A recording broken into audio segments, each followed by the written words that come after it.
For the past 30 years, fans have flocked through these gates in the midst of the hot summer to see some of the best sprint cars in the country. That's because they are here for the NOS Energy Sprint Cars, as they are returning to Lernerville for the 30th annual Don Martin Memorial Silver Cup.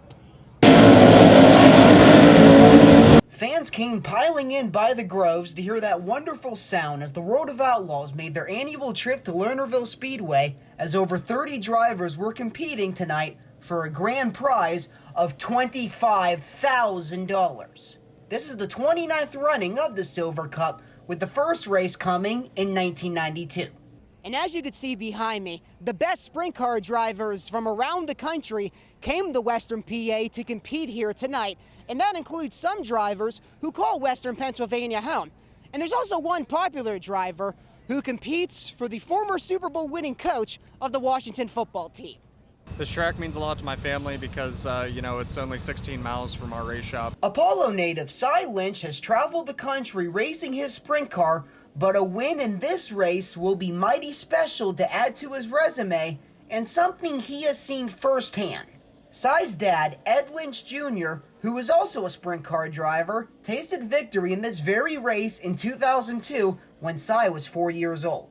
I remember running down to Victory Lane and, just the excitement, you could never forget that, no doubt. There was also one notable driver who came to Western PA from the ranks as a winner and full-time competitor in the NASCAR Cup Series. I just ran my first sprint car race of the year at the beginning of July, and then just looking at the schedule, we saw that this one was capable of working. With them running the Eldora Kings Royal, it just made sense to come up here and race today.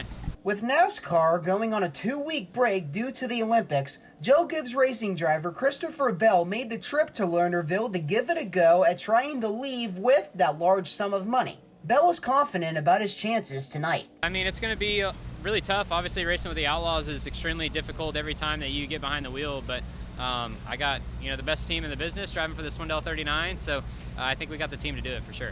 There were a total of 34 cars that came out looking to leave with that 25 grand in their pocket. And the fans gathered to their seats in exchange for a roar of the cars flying around the track and dirt flying up in the air all through the evening. Cy Lynch did get the start on the pole, but Brad Sweet, who has placed second in this race many times before, had a significant lead on the final lap as he went all the way home with the $25,000. Just as Sweet entered victory lane, fans ran to their cars as raindrops began to fall once the checker flag flew.